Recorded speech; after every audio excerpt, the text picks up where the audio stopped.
It's that time again. Yeah.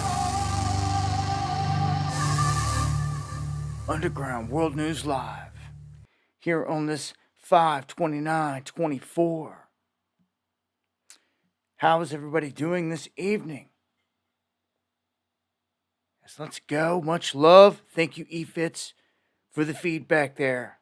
As always, appreciate it to the fullest. Hoodie Ross in the building. Jay from the Bill. Lone Warrior, thank you for sharing the stream. Appreciate it to the fullest. To those out there that share the stream, as always, much love, Kev Bar. Much love, Tooge. Shout out to Tacos, Panther, all the crew, D White. Hope everybody's doing good out there. Out the gate, if anybody's got anything to get to me, email me, dabu7@yahoo.com. Or feel free to tag me on X, or Twitter, whatever you want to refer to it as. Thank you, S. Bird. As well, we're going to get things cracking here with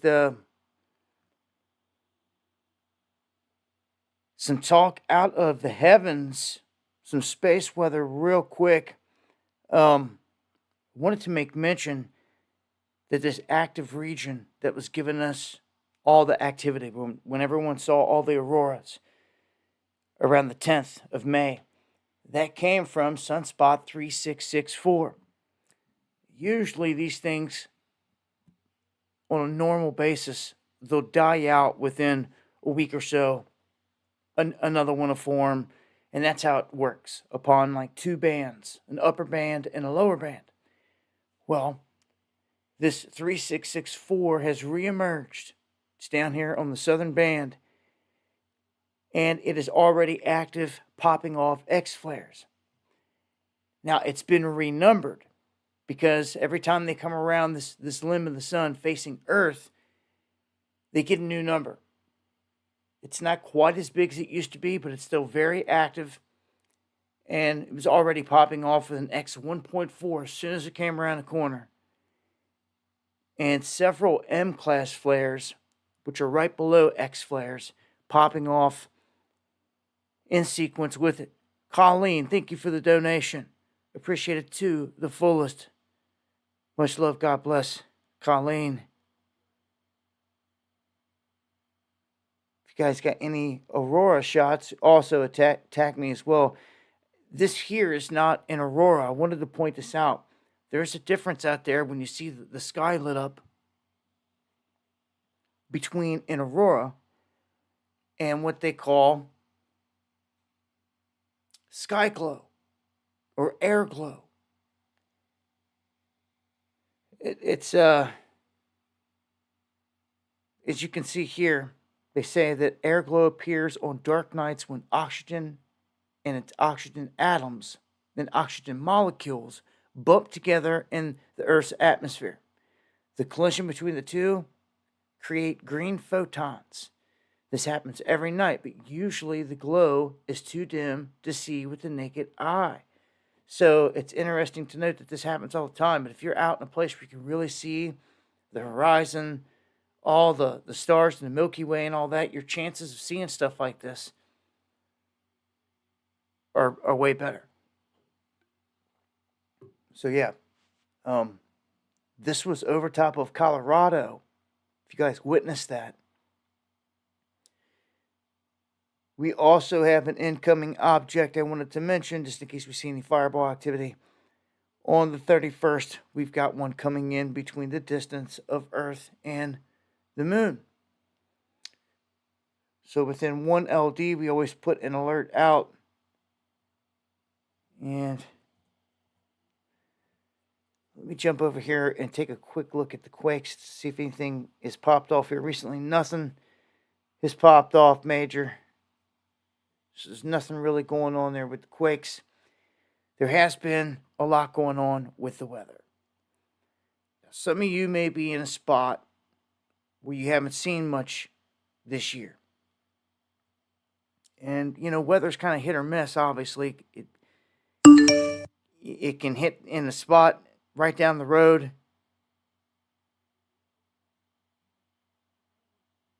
What did I, must have turned the alert off on that. I heard it, but it didn't pop up on my screen. I'm going to try to fix that. Douglas, thank you for 3 coffees. Appreciate it to the fullest. I'll have to wait till the next one pops up and see if it does it. These storms, I expect they're only going to get worse. Last night, I was watching some of these storms form in Texas, and I was thinking to myself, man, should I go live? Because we didn't know if it was going to start spinning up a bunch of tornadoes or tornadic activity, but it did not do that. It was borderline, but man, let me tell you, it was dropping hail 5 inches in diameter, like the size of what one guy was calling CDs, as big as most people's hands, like 5 inches or better in diameter. And that was pretty crazy. Destructive hail coming down all over the place last night. There was windows busted out, people taking pictures and sharing them. If you guys experienced any of this, let me know. I'd like to know what's going on out there. But the upper area of Texas, going into Oklahoma, all the way up into Kansas, this is notorious for seeing these storms, and it's that time. And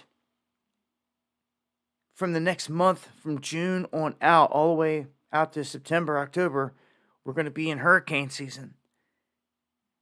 I look to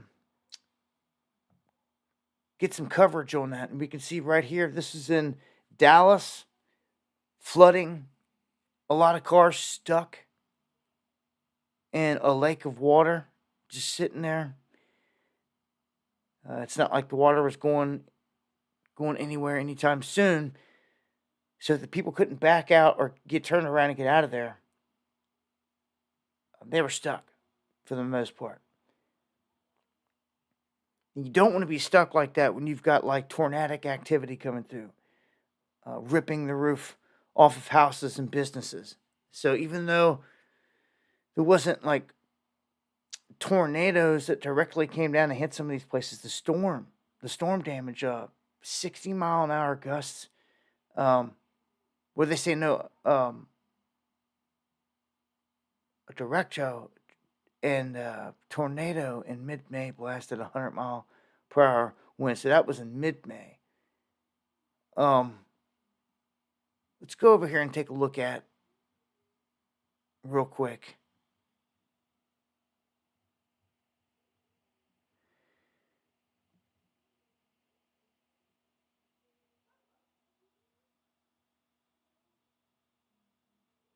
Yeah, here.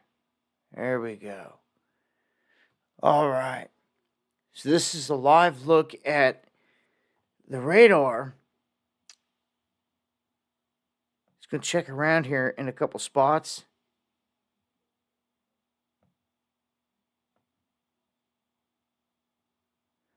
You can see that they've got this area circled here east of Denver and Colorado Springs. This looks to be where I guess most of the activity in the country is popping up right now.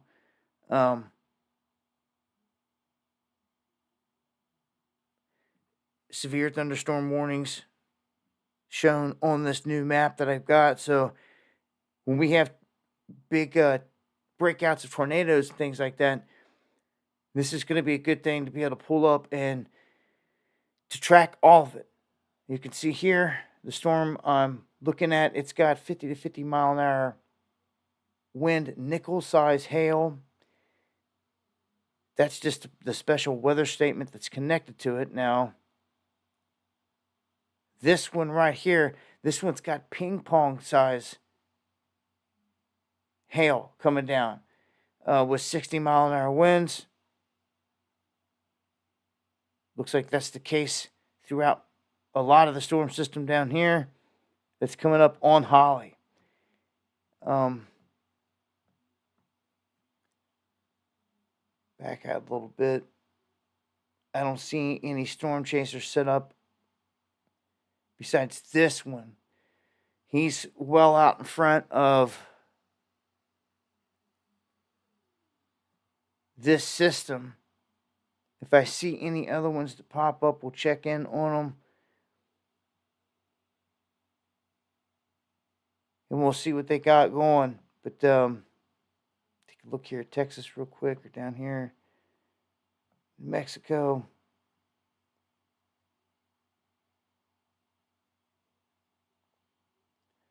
That's Broussard, Louisiana. Right there, their camera set up, looking towards storm system right here that's coming their way. Nothing crazy right now. If we get any crazy storm activity, tornadic activity popping up, I'll check back in on it. Look up here real quick. Looks like you've got some storms. A massive storm line set up here near Bismarck. If you guys are in the Dakotas, it goes all the way up to the Canada border. I don't see any tornado warnings. There's some special weather statements, but no tornado warnings or watches there. But again, anything pops off, I'll check back in on all this. If you guys see anything going down out there, let me know in the chat.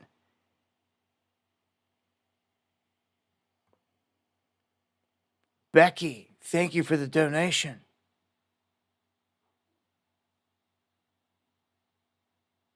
Yeah, let me say this. I had just came in here. It was like 5 something. Hopped in the shower real quick. Was getting ready to get something to eat and then start setting up for the show. And the whole house started shaking. And I'm like, what? And I immediately thought to myself, dude, the only way that the whole house is shaking that hard while I'm in the shower is someone like pulled into my driveway, which is never going to happen here where I'm at, pounding their bass. Or, dude, there's like a chopper right above me. Or an earthquake. It didn't feel earthquake-ish. It felt like a chopper above the house. So, man, I hop out, look out the window real quick, and I look up, and sure enough, in the same path as the one that I filmed here this past week, here comes this helicopter over top my mountain, right over top my house. Very super, super low. And dude, it was a monster Apache. You don't see them every day. Right over top, and boy, it came through rumbling. Just shook everything up. It was, them things are mean.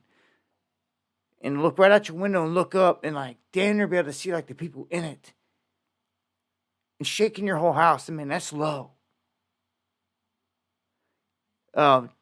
Jacob says there's a volcanic eruption in Iceland. Thank you.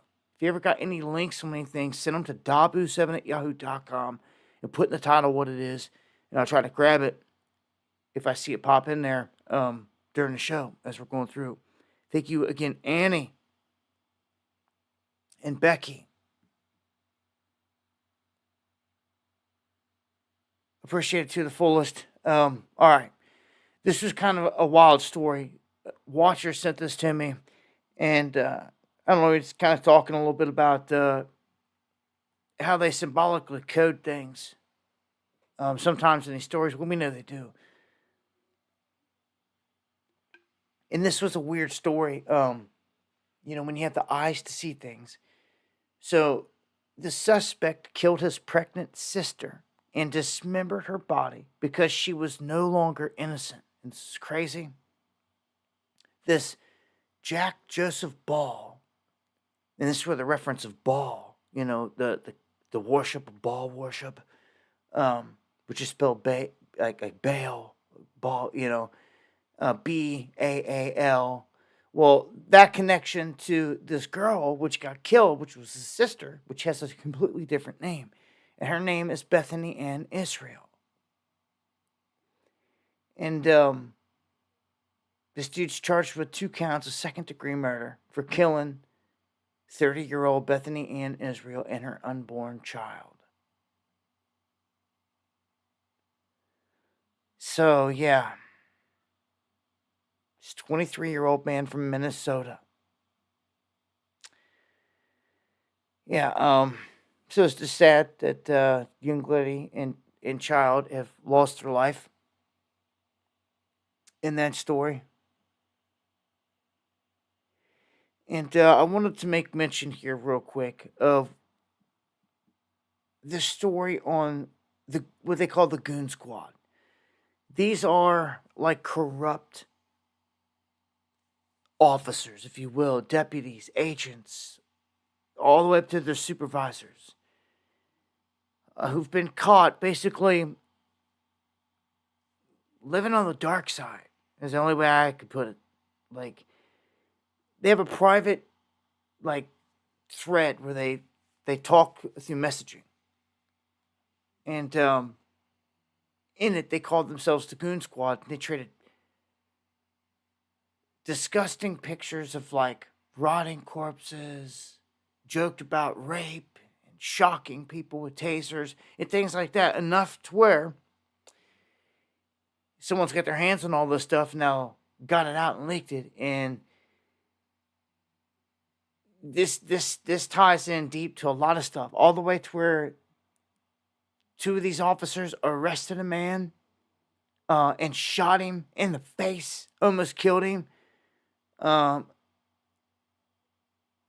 of those dudes got sentenced, those cops did, but the media didn't really pick up on it a whole lot. But this is a group of sheriffs out of Mississippi that were doing this, and it just goes to show, man, that, like, man,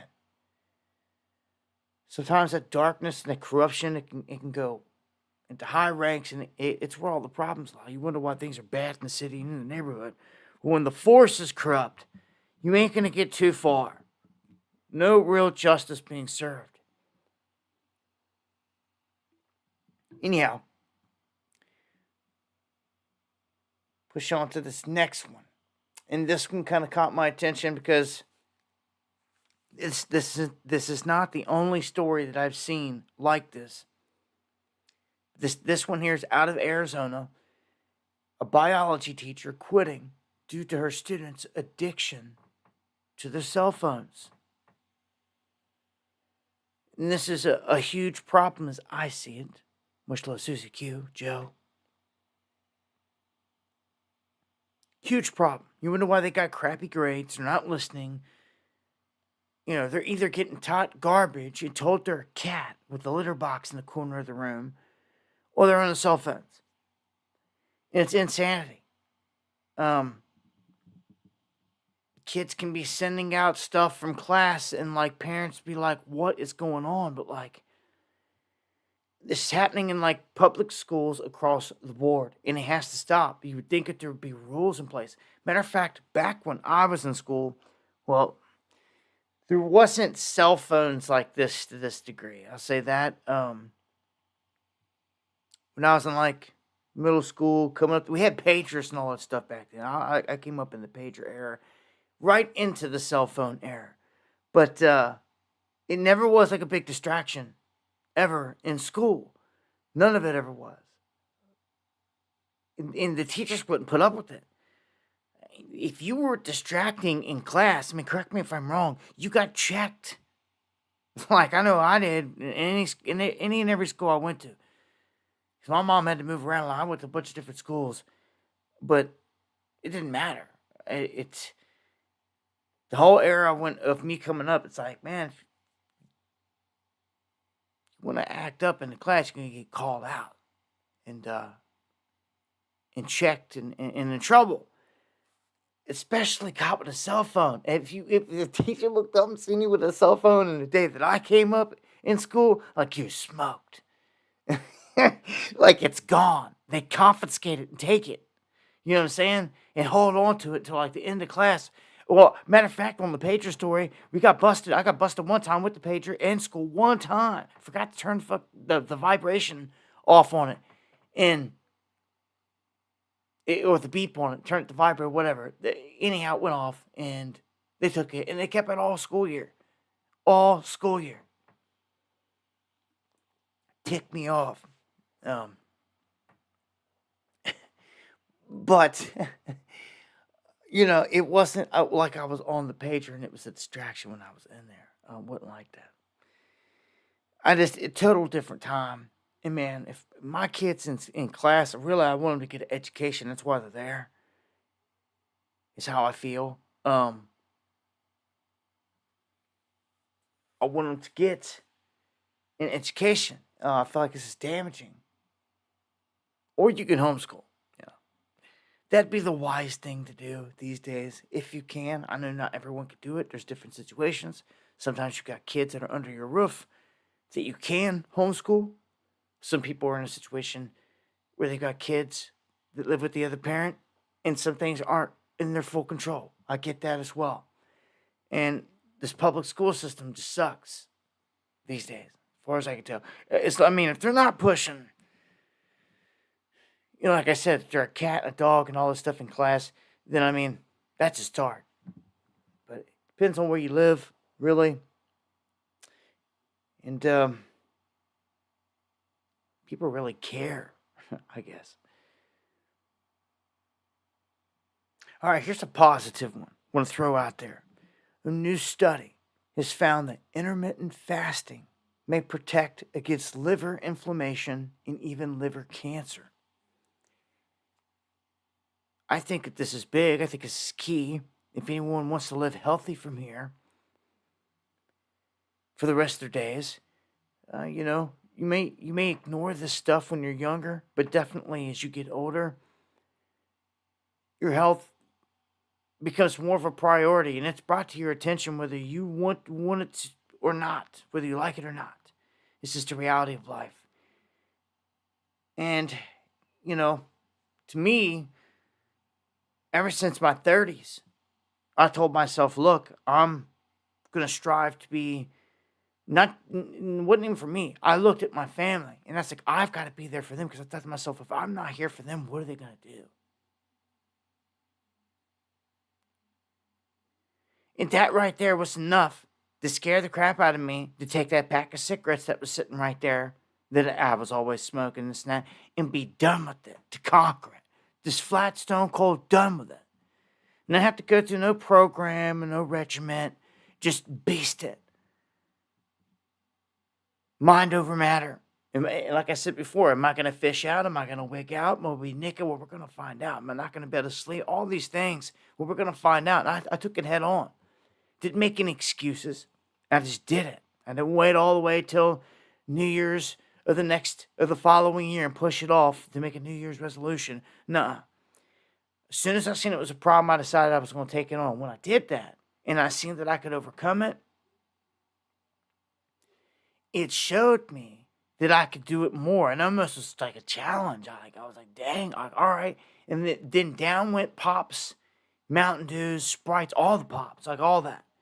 Like, you wouldn't catch me unless we were on a long road trip, and I had to stop at a gas station. It's the only thing they didn't have water, which is not even going to happen. It'd be like the only way, if I had to, absolutely had to take a sip or a drink of a pop, would I? But I cut it out of my life completely. Don't reach for it. Don't go for it. All the pops the same way. Then the energy drinks. Same thing. Everybody only need a crutch. I was like, I'm not kicking these crutches out. I'm walking. It's kind of how I seen it. With all of them, taking them all down. And then next up on the plate came meat. And I was like, well, I love eating meat and, my burgers, my steaks and all that. They're healthy. It's where you get all your protein. But then something just kept being put upon me.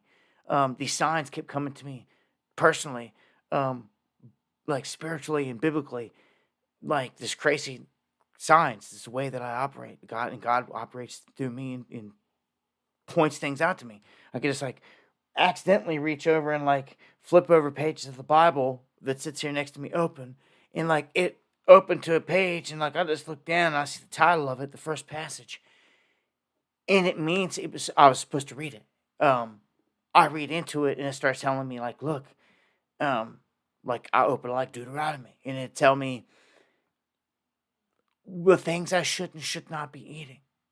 I shouldn't be eating bottom feeders, low energy, low frequency foods like swine and all these other things, whether people, like it or not. So that became another challenge. I was like, all right, the bacon that I love, that I think everybody out there loves.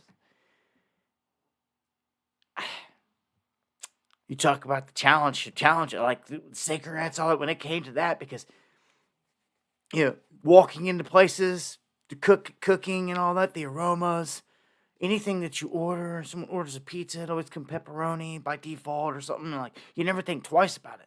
Well, then I start cutting all these things out, and it literally got to a point to where, like, when I smell cigarettes, it smells disgusting. When I taste pork or even smell it, it's disgusting. I'm at that point, that level, down the road. I've been doing this for years now, years and years. I keep trying to snowball it. You're not perfect at nothing. But if you give up things that are tying you down, hold you down in life, that's what I think this life's all about. Fasting has helped me many times. Tuge, one of my buddies and fellow streamers, he's done several different cycles of long fasting, longer than what I've done. And, he's talked about the benefits before. And I think it's good to always re-cleanse and reset the body. Intermittent fasting opens the door to you not starving yourself out and really eating like once a day. And this is what I found myself doing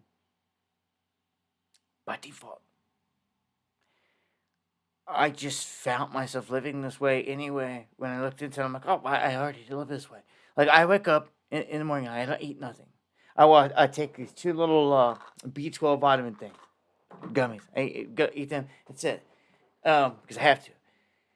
But like, I go all day until late, usually mid-afternoon. That's when the old lady mentions making something to eat for our, what you want to call dinner or whatever. So when she makes that, it's like we eat that. Is our dinner, and like within the 6-hour window, like even by this time at night, like I'm done eating. It is fine. I'm done eating. I might sip water like throughout the rest of the show, whatever, throughout the rest of the night. That's it. But it's like a 6-hour window, and that's the same thing. That's what they're talking about here. There's different windows in different ways, all types of stuff. If you want to take it serious and look into it, go around a routine that suits you. But I'm telling you, there's all kinds of benefits to this. The body was designed to, when you go into the fasting stage, I'll explain to you like this. When you eat, your body spends a lot of energy digesting and going through that whole process. Okay, inner core energy. When that's not happening, your body could then work on healing itself with that time and energy while you're fasting, so to speak. And it's also burning up fat and converting it over to positive things in this process. And as you can see with this, it's proving that it protects against things like inflammation, liver cancer. Those are big things. People that may be having stomach issues. This is where I would start. This is where I would look. I'd start here in the natural realm. Look into a list of foods that may suit you. But intermittent fasting, you just can't go wrong with it. And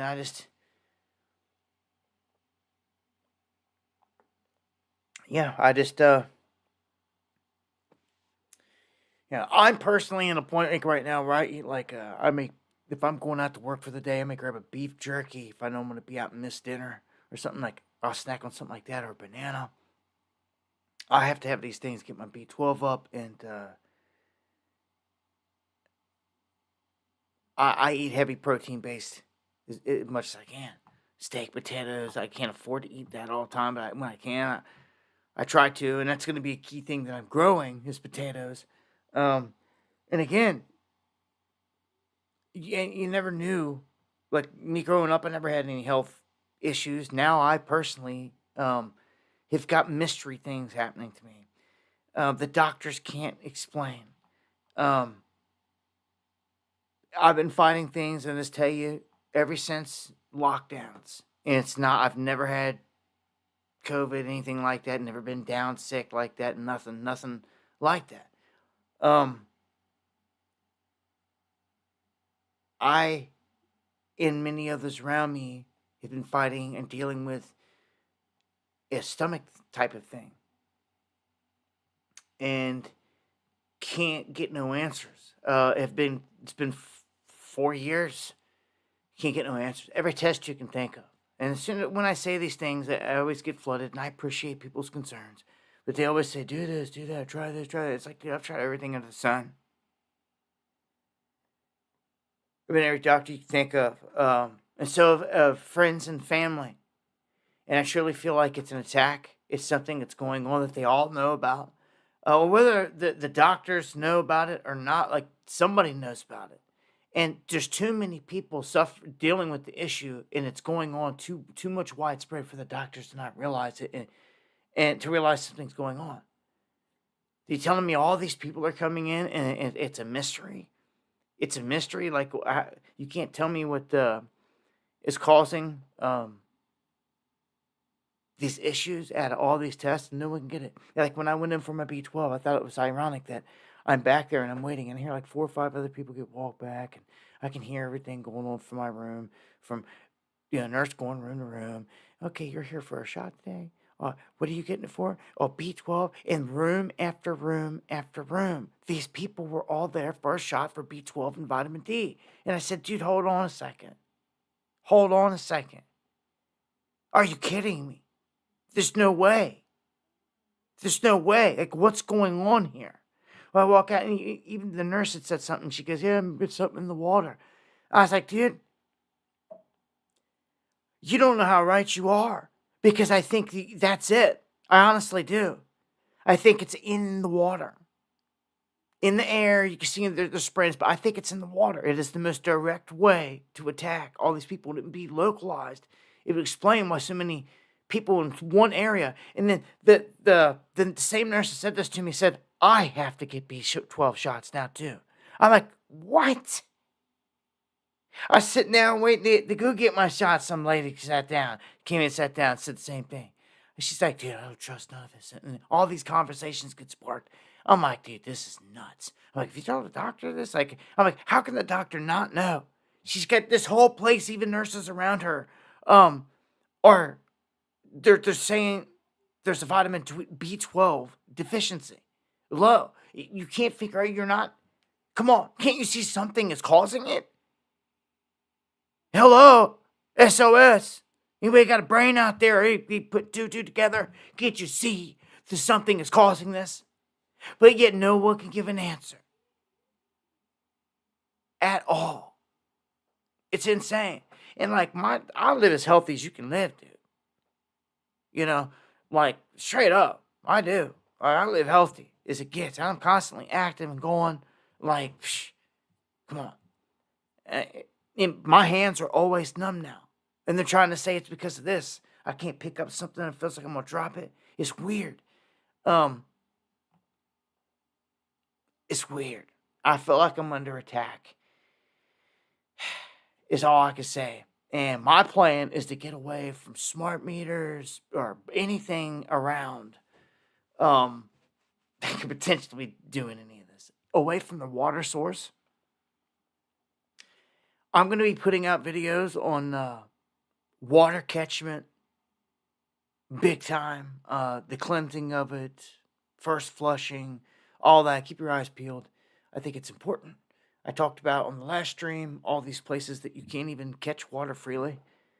A lot of these states, you have to have, there's rules and stipulations from Colorado down to Texas, and all these places, man. It's just the way that it is.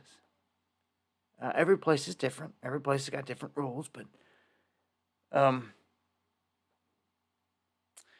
catching water and cleaning it yourself, if you're going to be bathing in it and all this other stuff, is key.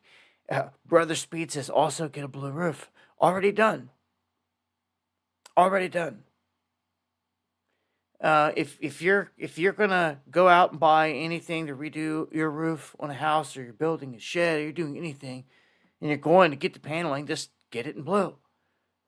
That's simple. You can always paint it blue. It's also that simple. If it's a metal roof, I would go metal, especially if you're going to collect water. Let's jump into some other things. Water, a vital resource, but so is things like wheat. Wheat has jumped to a 9-month high on fears of a dwindling global stockpile. I'm going to tell you that it's going to go higher than that. You see these double peaks back here in 2021, March to June, the summer. I'm going to tell you it's going to run probably just as high, if not break it. I expect records to be broken in a lot of these areas because things are drying up, and there's things that are going to happen this time that were not happening last time. You're talking shipping lanes, global shipping lanes that are shutting down. That alone is going to cripple and send the price of everything through the roof. You just watch. Much less if there's a drought or if it's not grown as much somewhere, and all that. The moment stuff pops off with Taiwan, just don't forget it. The economy's going to get hit. All these things are going to go through the roof. And you're going to feel it. And it was designed to do that. The political oligarchs aren't going to feel much. They're not going to care because this whole thing's a setup.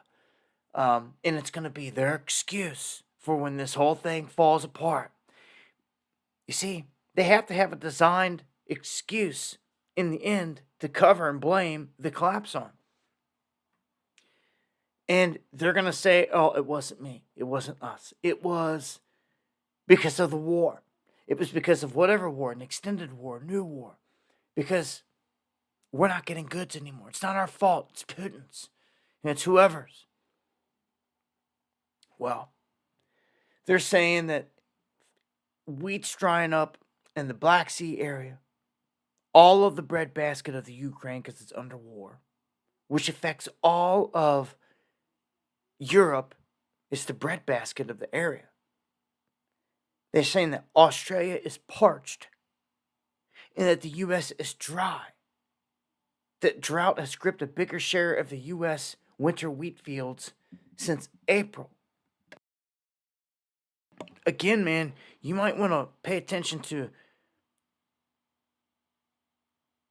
where you're at. In terms of these droughts, man.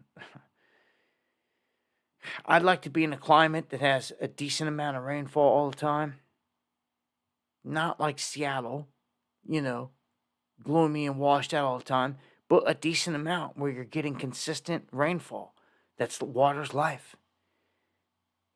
You don't want to be depending on a well that could run dry. That well itself is depending on fresh water and rain to get replenished. So, I don't know, water is so critical. I can't stress it enough. It's the avenue that I'm going down from here, full scale. Like I said, I'm going to be doing videos on it. And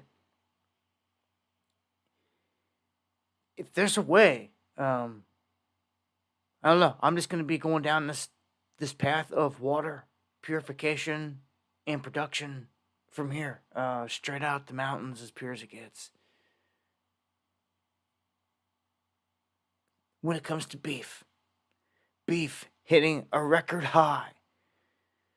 Bill Gates saying that you should switch over to the fake meat and that you should just get used to the taste, and that over time they'll make the taste better. They'll get better at matching it to what you like with the fake taste, to the fake meat. If you want to experience this, you just got to go to a Sheetz off the highway. It's a gas station that serves this crap. And You can experience it for yourself. And I'm warning you ahead of time because there's no signs up there that it's fake meat. But beef prices have skyrocketed to, guess what? Record highs. All right? Am I going to get into this mode where I'm constantly updating these conditions as being new record highs? It seems that way. I was just going through my videos from a while back on my main channel, Dabu77. And I seen a video from like 2016, 17, 18, something like that. And it was like, and the title was Beef Prices Skyrocket. And I looked and I said, what? I said, I'm talking about this tonight. So I went in and I looked at the prices back then. I was like, oh my gosh. How much it has risen in that time since then when I said it skyrocketed to now. Some people just like ignoring it. They're just paying it and paying it. And I guess they're trying to ignore all this until they reach in their pocket and they have no more money. Then that's when they're going to go into crisis mode. I hate to tell you, a lot of people have already hit that. So look at this. It says grass-fed lean ground beef, $11.99 a pound. Organic ground beef, $12.99. Those prices even differ and vary depending on where you're at. It's going through the roof, man. Told you how our cattle supply was attacked by the fires and everything in northern Texas directly. How the dairy supply and the beef supply is all under threat right now. They're talking about this bird crap, the next strain of whatever that's in the milk, it's in the cows and all this. Just wait till they full throttle that. It seems to be what's on the menu. And if they're going to try to serve anything up at us from here, it's going to be that. And that will affect these prices massively. You know it. It's a win-win for them. They're looking to run people's meat consumption out. And if they can just run the price to the roof, they get that. The people can no longer afford to buy it. And they're even warning about it right here. We're approaching a red line where people are on the border of not being able to afford it anymore. That's one way to get them to stop, for sure. They can't afford it no more. Oh, well, I'll just go pick up a burger from Wendy's or what you think is a burger again. I trust none of it. I trust none of the meats and none of the fast food joints. You shouldn't either. Trust none of it. None of them. I'd go mom and pop shop, country raised as best you can, local farmers market, supporting the locals, and I'd keep it going. I'd keep it going that way. The beef price is not going to go down. Wait till chicken jumps up there too, because as soon as the whole bird whatever goes into effect, obviously chicken's the main culprit and targeted. It's going to go astronomical. So when it goes through the roof, because you can't get none no more because everyone has to kill them, and then eggs go through the roof, then that affects the cows and the meat and all that too. So this goes through the roof. Then the milk goes through the roof. They're already saying that almost all all of the samples that were tested, like 15, 20%, or even more than that, already had this in it. And that it was the pasteurization of milk that was keeping the milk clean right now. So people are out there drinking this stuff already. They're saying, man, you've got to watch it. And watch where you're getting everything. Again, I'd get with a local farmer. The locals around here got a good system. There's farmers markets all over the place. We picked up a nice watermelon. Big old juicy as it gets. It's nice and this is organic and it's a good big watermelon. You're going to get them from there. And they're not cheap. They're not like super cheap, but the guys around here, they keep it affordable. There's a sticker system. They have their own little system set up here, to make sure that everything is legit. And that you can track things. You have to have something like that in place. You just have to.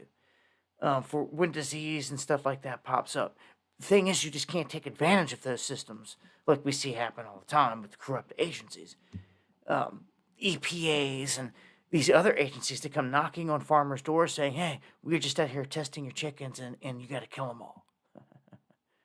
We're just testing your cows. Got to kill them all. Or whatever. That's garbage.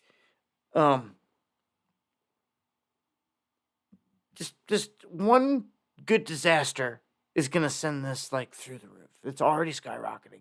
Like I said, record highs. So I just told you wheat, a staple product. We've talked about rice already in danger and going through the roof. Now meat, another staple product in your beef, all at record highs. This is serious business, guys. Where we're sitting, if you ask me, heading in hurricane season and into summer that could see extreme drought. We'll have to see how they play it with the weather warfare.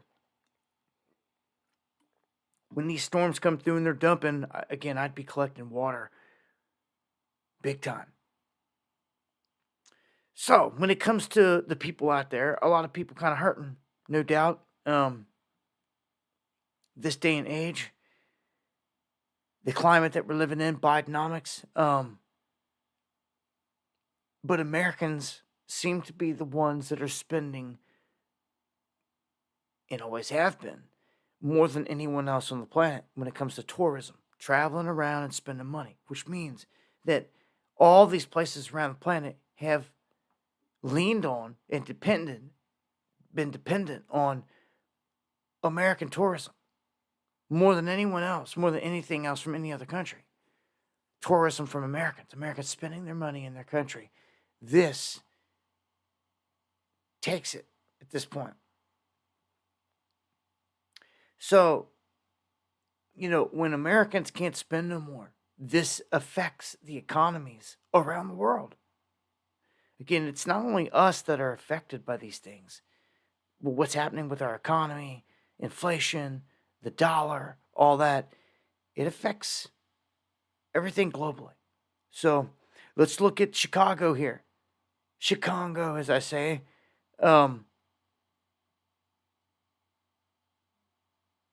So it's so out of control, the crime's so bad that COFCO International, it's a major trading arm of China.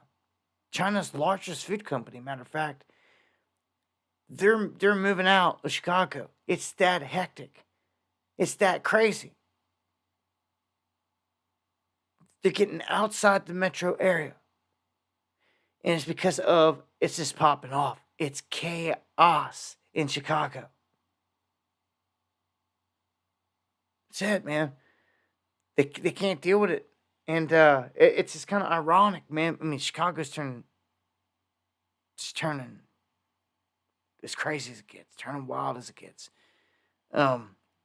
They've always had a reputation for being able to hold it down. The gangs have always had a reputation themselves of being able to... I told you before, when the migrants came to Chicago, it's one of the few places you heard the stories of it. Migrants are getting their tails kicked and ran out of town. And this is because gangs, I mean, like it or not, they're territorial. And they put their lives on the line over square blocks of a city. And you think that some stranger's just going to come rolling in? You got it wrong. You must have been sleeping and not understand how these gangs work in any major city, from Compton to Chicago to New York. It doesn't matter. Cats run blocks and have certain sectors. And in one big city, you could have 6 different big gangs controlling 6 different big areas. And let me tell you something. You don't cross them lines. This is where gangbanging falls into place. This is where it goes down. So in Chicago, these migrants just come walking in thinking they're going to do what they do in these other places because people are soft. Because people are just letting them walk into their town and do whatever. The gangs don't play that. This is where you find a difference. Call it the front line. Call it the only people in America actually fighting back against them. I don't care what you want to call it. It is what it is.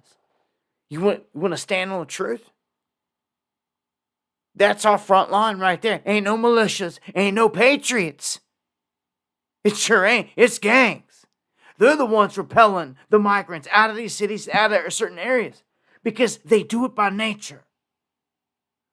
They're not used to laying down and getting ran up in. Maybe everyone needs to learn a little something from them here about defending your turf. Huh? Okay, who you are. Because we need to. When you start seeing these migrants rolling into your area, and I'm not talking legal migrants. I'm not talking group of Mexican workers that's coming in, that's here legally working, this and that. No, I'm not talking like that. I'm talking these Chechens, these Chinese, these fools that are coming in, encroaching on military bases, spying on people. Like, dude, we're in it so bad right now. It's hard to fathom. Years ago, we've warned about these things and we weren't there. We were warning about it, but now it's like we are there. The enemy's here. They've infiltrated this country. They're all over. They're here by the millions. And they are invaders, as I call them. They're here to cause some massive problems. But that's just one thing to deal with. The economy itself is obviously the big thing going here. It's keeping everything going. It's all about this economy. The U.S. dollar, which is deteriorating, but they keep printing money. So this economy, tied into the global economy, it's like the engine keeping everything going here. Well, if you look back at the Great Depression, it was a setup. Jekyll Island, all this, we know this. I've said it before many times. This is the same thing that's about to happen. And I'm telling you, along with all this other madness, this is going to be the great taking. They're going to steal everyone's money, and it's going to be primarily 401ks. It sure is. They're going to rob it big time because it's all tied into stocks. And see, everyone's been enjoying this bull run, but when this thing goes south, and you go to get your money out, and they tell you, you can't, because it's froze. All these money mechanisms, trade mechanisms are in place to freeze everything. No one can, but it's tanking the whole time. Somebody's selling because it's tanking, but you can't. Did anybody learn any lessons from when the whole scam hit? They locked everything down? Huh?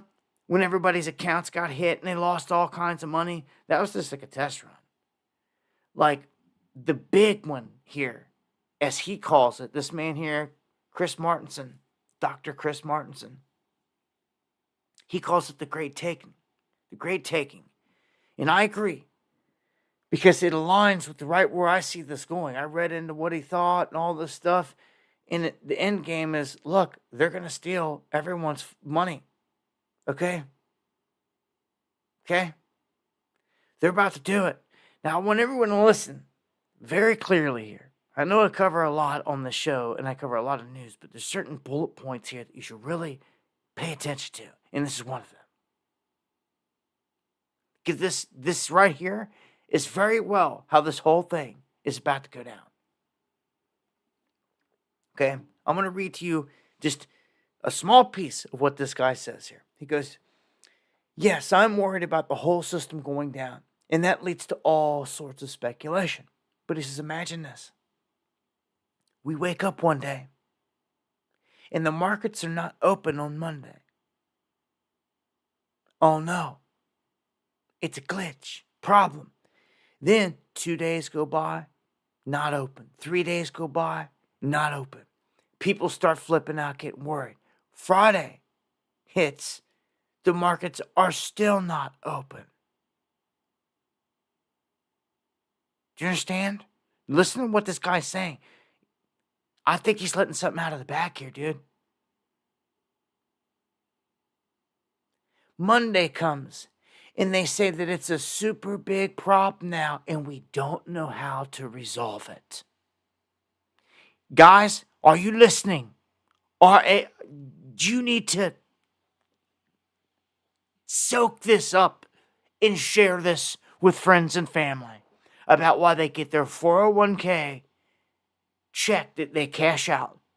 I already told you when Biden's tax thing when he lets this whole thing run out, that the long-term capital gains tax is about to jump from 20-something% to 44%. There's about to be an onslaught of people that cash out this next year regardless. And I think that's going to be a leading thing. It tanks all these markets.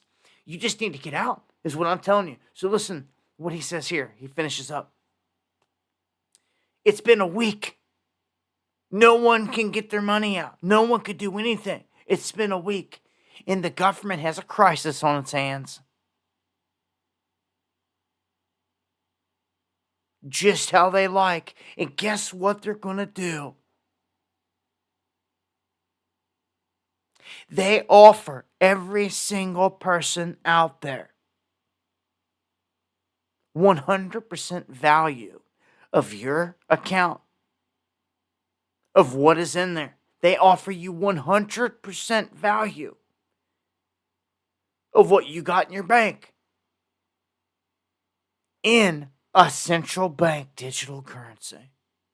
Hey man, I think all this is going to go into place and into effect, this emergency, before this whole election, before anything can even happen, before Trump can even get in there and not let it happen, because he's vowed not to.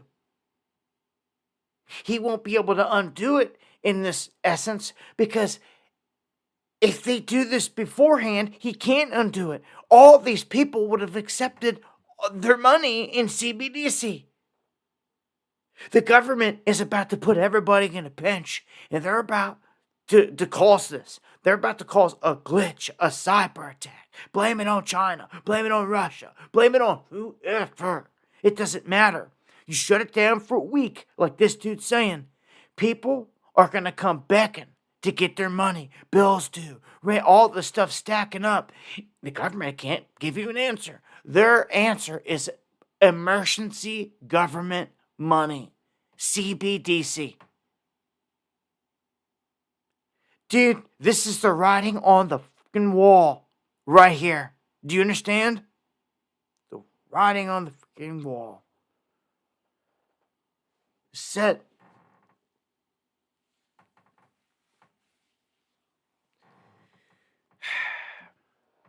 I believe this is how it's rolled out. I believe that this is along the lines of exactly what's about to happen. And this dude just let it be known, because that's how they do as well. They got to telegraph it. So this guy says he likes gold, silver, land, and basically anything that's a physical asset that you can hold on to in this great taking. He would not get caught in any of these stocks and any cryptos and any of it, where it's all going to come tumbling down. I would tell you, the first thing that comes to my mind right now is, well, if that's the case, then I would get ready to set a short, because that's what some of these dudes are going to do. And a lot of you are sitting there thinking, what is setting a short? If you are in stocks and you've got a 401k and you lack the knowledge of what setting a short is, shame on you. You should be doing a little bit of homework on this. You've heard me say it many times. You take your money out of the top of this cycle, which is where we're at, and just safely do it and step out, and then take a little bit of money and set it in a short. What this does is it allows you to make money the entire way down as this thing starts to tank. And see, just test it. Say you take out 20,000, take 1,000 or two and test it. You're gonna put all your eggs in one basket, because the market could spike up and you could lose it all. I mean, that's the risk in all of it. But if it doesn't, one of these days we're gonna wake up and this is gonna happen. But guess what? You're not gonna be able to get in and set none of these shorts or nothing when everything is froze. You see, when everything goes to crap, you're going to want it to have already had a short set on a site, on like an FX trade site. So when this thing takes off downhill and can't nobody get in to do nothing, to do anything, yours is already set. Or you can even set trades to execute at a certain point. You sure can, when it hits a certain price. And you don't even have to be in there or be in there and logged in. You can just have it set to where when the price falls and hits that point, it buys or it sells. You sure can. This is what I would be doing. A lot of people never realize that you can bet on the downfall. You sure can. They used to make it extremely difficult. We had to have $10,000 or $20,000 in investment and have this and that, and these big accounts opened, and not so much anymore with all these other sites that are out there. You can leverage and do all this, and the leveraging is a bit like gambling, I'll warn you. You have to be wise at what you're doing. But as long as you're playing the tops and the bottoms of markets, you can never go wrong. And what I mean by that is like buying the dip. When you see Bitcoin fall to like $5,000, you buy. But why didn't anyone buy last time it did that? Because we were going into lockdowns and people were panicked and they were more concerned about going out and getting toilet paper and things like that than buying Bitcoin or gold or anything else that pulled back. The big dogs that knew better, that knew this whole thing was going down, seized the opportunity. They gobbled up Bitcoin, $4,000, $5,000 a pop, and now look where they got it. They're at $70-some thousand they're about to offload. That's how the game works. The cycle back in 2017, it ran all the way up. Here we are at the top of another cycle. I've lived through several of these cycles. It's crazy. Man, time's flying, dude. Time's flying. Look, you stack on here. Look right in this. China attacks Taiwan, and there's a 10 sigma move in the bond market. Just wait. What do you guys just? We're all blindsided by this. The day China makes a move on Taiwan, certain stocks are going to tank. Some will run. Certain ones connected to war, like they always do. Others are going to tank, and it's the way it goes. So, when they give out the CBDC, one of the biggest problems that they're going to have with it is that it's nothing. It's the biggest problem they got with it right now. Besides all the privacy issues, the tracking, and all that, it's nothing. It's no different than the dollar. The difference between the CBDC and the dollar is you can physically hold the dollar in your hand and put it in your pocket and go and trade it with your neighbor privately for whatever, and no one in the world has to know. That is the beauty of that. That is freedom and that is peace, regardless of how trash the dollar is. Any fiat, anything that you can hold in your hand physically like that trumps a digital nothing. That when you go to use it to exchange with your neighbor for anything in any time, it's all tracked and traced digitally in the electronic realm. Okay?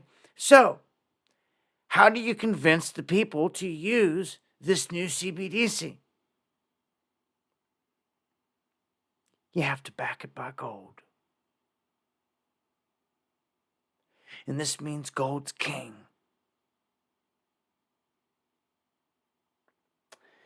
And,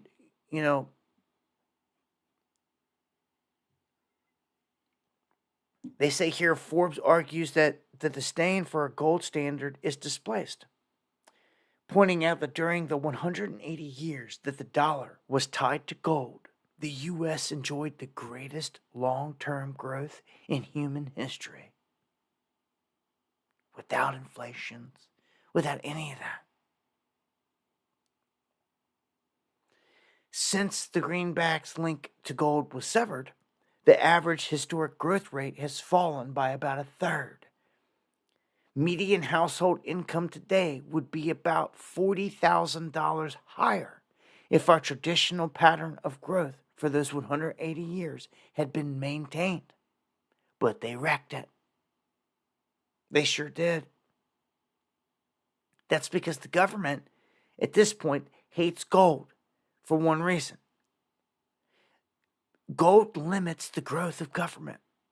It's that simple. Government only grows because they can print money. That is the key to all this.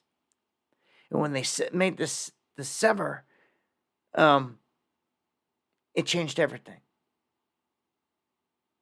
Franklin D. Roosevelt took the first steps to abandon the gold standard in the 30s. With the dollar tied to gold, the Federal Reserve was unable to significantly increase the money supply because you can't just print it. When it's got to be backed by gold, you have to have gold printed. They tried to get through the Great Depression. Well, the Great Depression, as we know, was a farce. They stole everybody's money anyway, behind the curtain. Behind the curtain they did. And on the outside, they're acting like, oh, they're suffering. Well, they just stole everything from all of us, but they're acting like they're suffering. So they couldn't just simply fire up a printing press like they can today and print money. So the Federal Reserve Act required the central bank to hold enough gold to back at least 40% of the currency notes in circulation. Okay? And I talked about this. This is when you debase gold. When, say, a dollar was worth a gram of gold. Let's just give an example. And then, like, as years go by, it went to, like, 3/4 of a gram. And then, like, half a gram. And then 1/4 of a gram. And then that's debasing. That's debasing a currency. Okay? Now, at this point, the central bank was so low on gold that they had to come up with a way to resolve this. And the only way to resolve it was to steal it from the American people and to force them to have to turn it in under a confiscation order, which FDR put into motion. They did this. They stole the gold from the people, and they could very well do it again.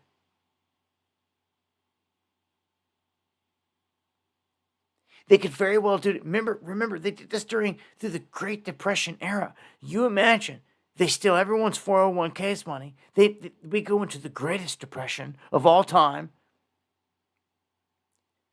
They confiscate gold again because they have to save the country. They're going to do it under national security.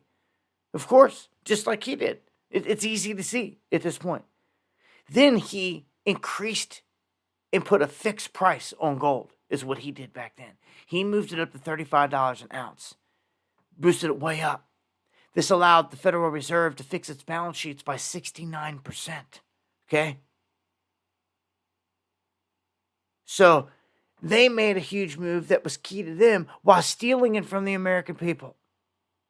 And then fast forward to Nixon. Nixon completely severed the last link to gold in 1972 when he closed the gold window completely. So this has allowed them to print money like monopoly money in all the central banks around the world. But I'm going to tell you something now. And this is another one of them bullet points I want you to listen to. Okay?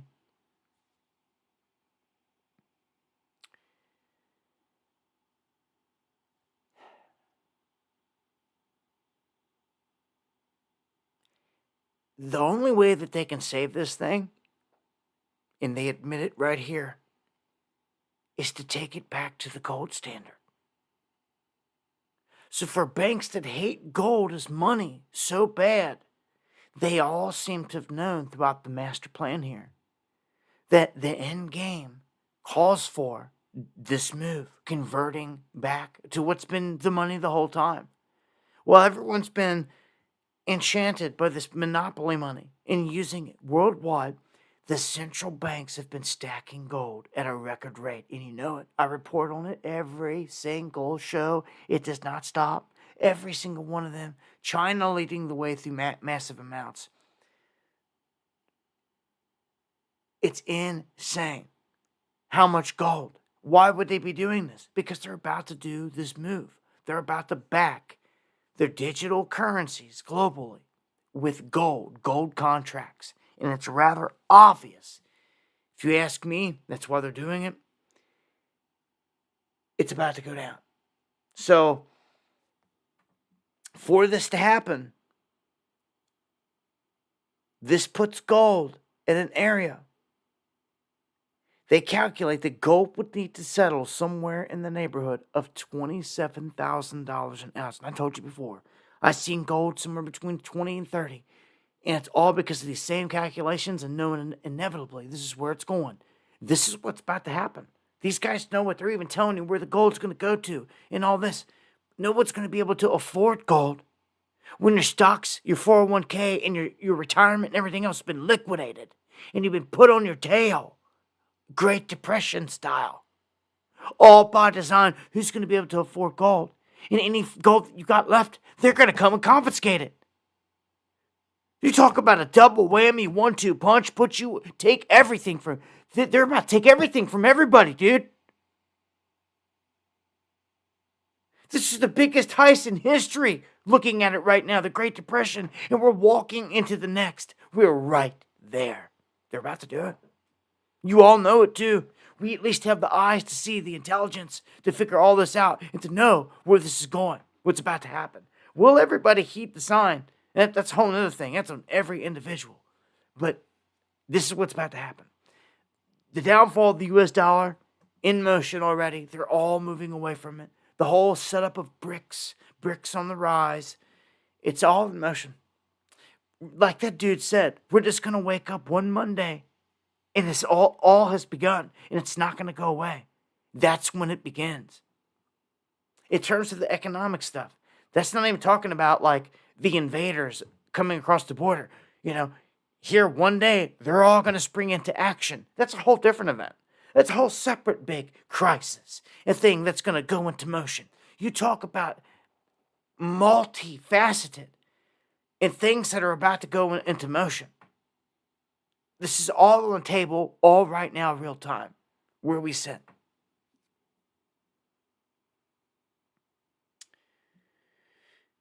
Let me mention the power. Actually, let me go over here real quick. I'm going to add some something to the chest on D-Live for my cats over there. Bust it open here in just a second. If I missed anything over there, I apologize. I do ask that you don't donate lemons. If you do look to support the show, buy me a coffee, probably the best way to do it. Or PayPal. I'm gonna go ahead and open that chest for everybody over there. Just hadn't done one in a while. I like to be able to give back to everybody, so that's what I do with it. Jay from the Ville in the house. I wanted to mention real quick, the power consumption tied to Bitcoin is insane in these cryptos. And when you add in everything where AI is going, and then you add in all the EVs, dude, our grid can't handle it. So they're going to have to expand it. You can't just expand on this old ancient grid like that the way that we need to. It needs to be redone. So if it needs to be redone, it needs to be brought down. Do you see? Do you hear me? They're admitting it right here in the expansion of the power grid. They're saying for them to move down this path of green and all this crap they talk about, this has to happen. Bitcoin mining alone is insane. The power that it consumes, it's not green. Bitcoin mining is far from green. You're spending all this electricity for a digital nothing again.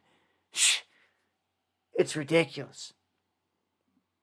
Add in AI that they say will consume way more power than that. Dude, we're facing, the grid is going to go down in massive blackouts. I try to tell people, man, get on solar, get you set up the best you can. Thank you, Steve, for me in the house, MC Dirty, Susan, Jay from the Ville, Rico Man.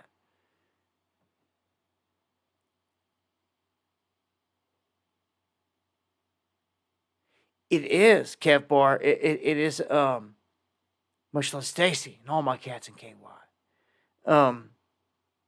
This goes on to state that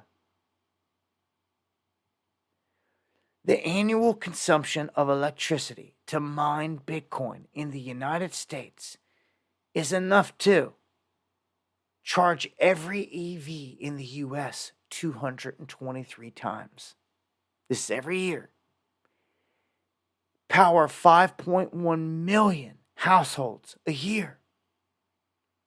You could charge 11 billion iPhones every day for a year. You could power Google for 2 years and 4 months.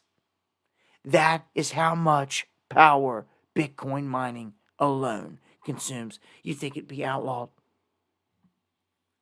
Seriously.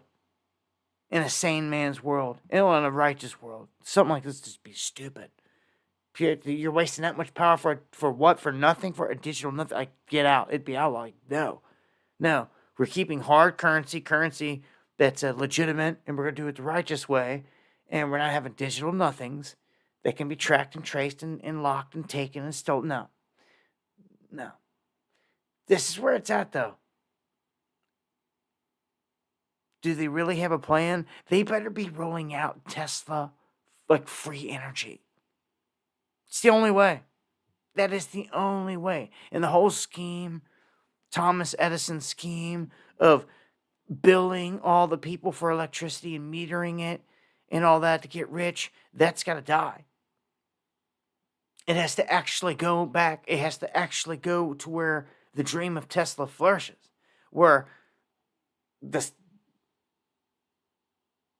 power, the option to tap into the ether right around us is right there, where we can all just freely tap into it.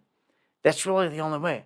When everyone can set up a Tesla tower at their home, well, then you can power all these other things.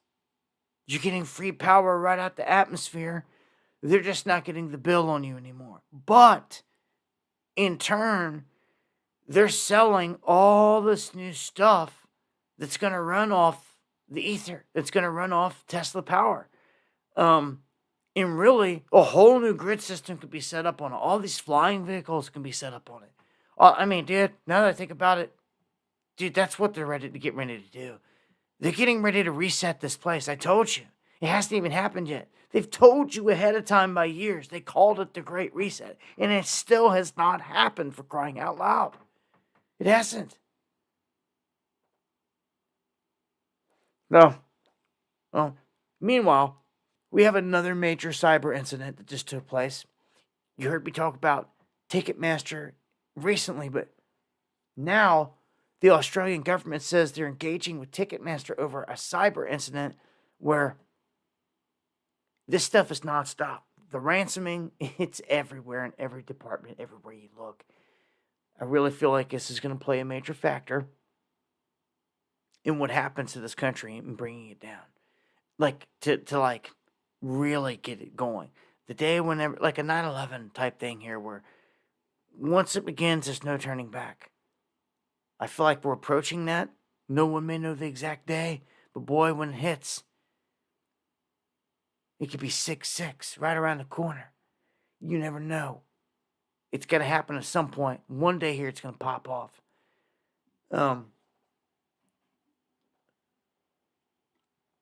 Meanwhile, our U.S. military is falling apart, literally. Our brand new, top of the line, newest technology, stealth F-35 jets are garbage. They can't even take off without crashing. It just happened again. You thought that it was bad with the Boeings and all this. I mean, planes just falling out of the sky left and right here. But this horrific crash and explosion. The pilot ejected. But these things are flawed. They said that not even like 25% were ready to go to battle if we had to roll them out. This is pathetic. It's a setup, if you ask me. It's a flat-out setup. It's unacceptable. But someone accepted it. They accepted it as a setup to degrade us. This is all part of bringing this country down. Cognitive thinker. Coming through with 10 coffees. I appreciate that to the fullest, my man, Kev Barr. Can't wait to see you again. That's for sure. Um, he says perhaps the end game with the reset is restricting power to the masses to accommodate the AI enforced dystopia of the Great Reset. Matter of fact, the Great Reset is the NWO just rebranded. It's exactly right. And you know, they're passing the torch. All these older dudes are passing the torch to a new generation. You know, Klaus Schwab is stepping down. He's ran the World Economic Forum as long as I've been alive, longer than I've been alive. You know, he's passing that leadership role over to a new goon. You know, George Soros, he's groomed his son at this point. He's stepping down out of power positions and handing the torch over to another one that's going to be around to deal with for decades to come. It's these people need arrested and they need to see their day in court in front of a righteous judge, not a piece of garbage sellout judge working for the establishment. It's willing to take good people and just throw them away. Well, let's jump into the Trump trial. Things really getting juicy. You know, you know how I feel about this whole thing. Left-right paradigm, I keep it real with you, 100. And we call it for what it is. And what we all know, life under Trump was way better than Bidenomics. And almost everybody out there wants it back. You can see it in the size of the crowds. Why wait for voting? Just go out and look at the people showing up at the Biden events and look at the people that show up at the Trump events. That's all you need to do. It's done. You don't need to vote. You can see with your own eyes right there where the people stand. They are behind him, Trump. Okay, so Trump, no doubt, is being crucified out here, and we knew that this was going to happen. All these lawsuits, he's being persecuted. In an election year, everything's heating up, and now, today, things go full scale. Let me get one last update here just to see if there's... No, this was the last one. All right, people were behind them. Like, let me see here. What's this guy's name? Merchant. Federal Judge Merchant. Jonathan Turley says that what this judge did today is a coup de grace instruction against Trump. It's a setup. Basically, he told a 12-man jury that there's no need to agree on what occurred. They can disagree on what crime was among the three choices. That what it means in the end is if they split 4-4-4, he will still see that and treat it as a unanimous decision for a guilty verdict against Trump. And this is like insane. How can it even possibly be? And that's what everyone else is saying. Well, like, dude, if you don't agree with it, then like do something about it. People don't want to do nothing. Like even Trump supporters, you're Trumpers. Your Trumpers to come to your stupid rallies in large numbers to support you. Are they out there protesting and shouting anyone down for you? Maybe a small fraction. But not the large numbers that show up at the rallies. They should be out there protesting. Every single one that's willing to go to your rally should be willing to go out there and protest in this situation, is how I feel. And put the heat on them.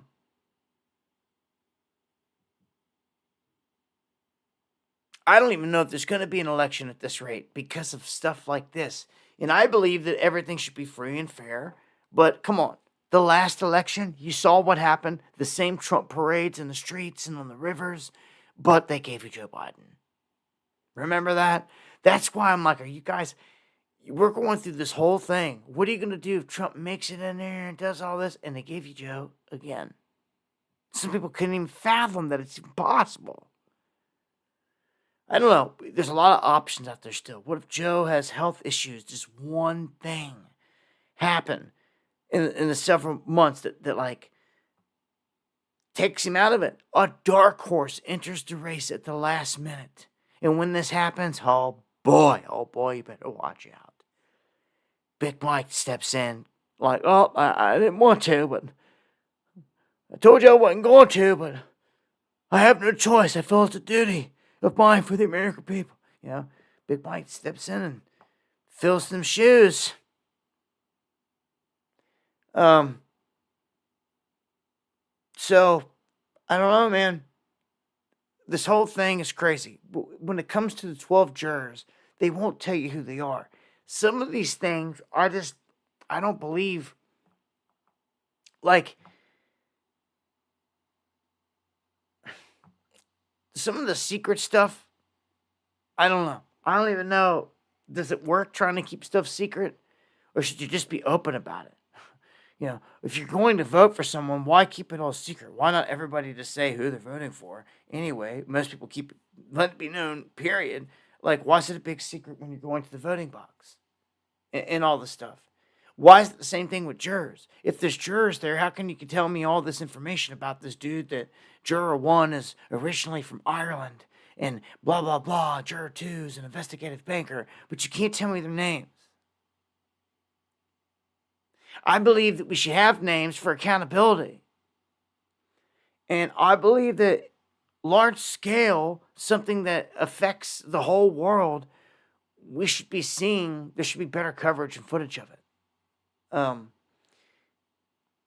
But I will say this, these jurors, it's put in their hands. The judge doesn't make the flat out call, but he's done set the stage to where it can be split 4-4-4, and he's going to say he's guilty, which is insane. Insane. We'll see what happens. The dude could back off. I don't know, but we're going to have to watch this through the coming days. I feel by Friday on the next show, we should have some outcomes in that whole thing that really shows where we're going. In the meantime, down in Mexico, we've got mobs going nuts. They are setting fire to the Israeli embassy. People are pissed everywhere. They're waking up.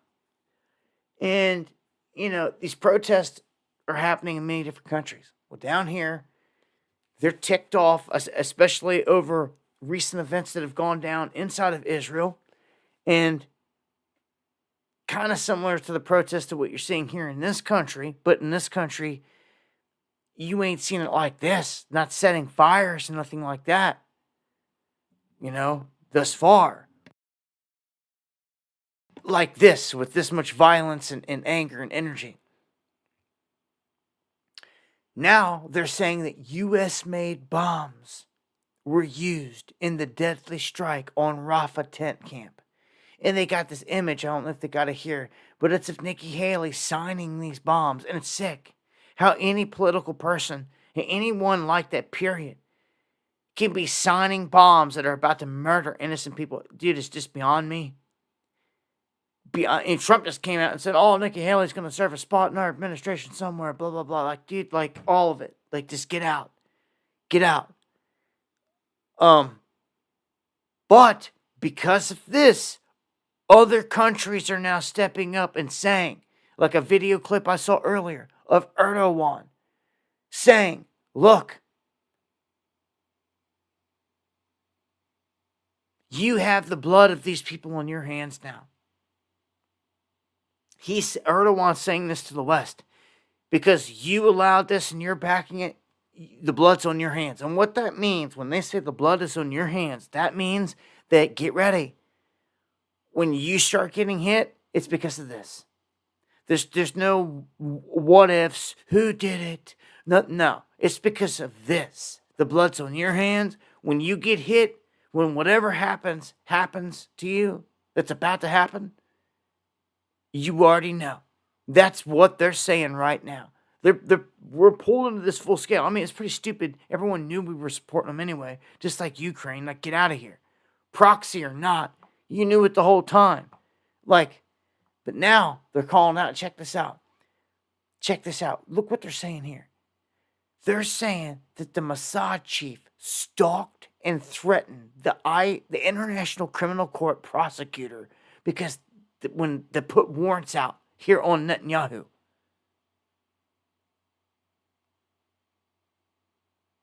Yeah, tactics to monitor them that amounted to stalking.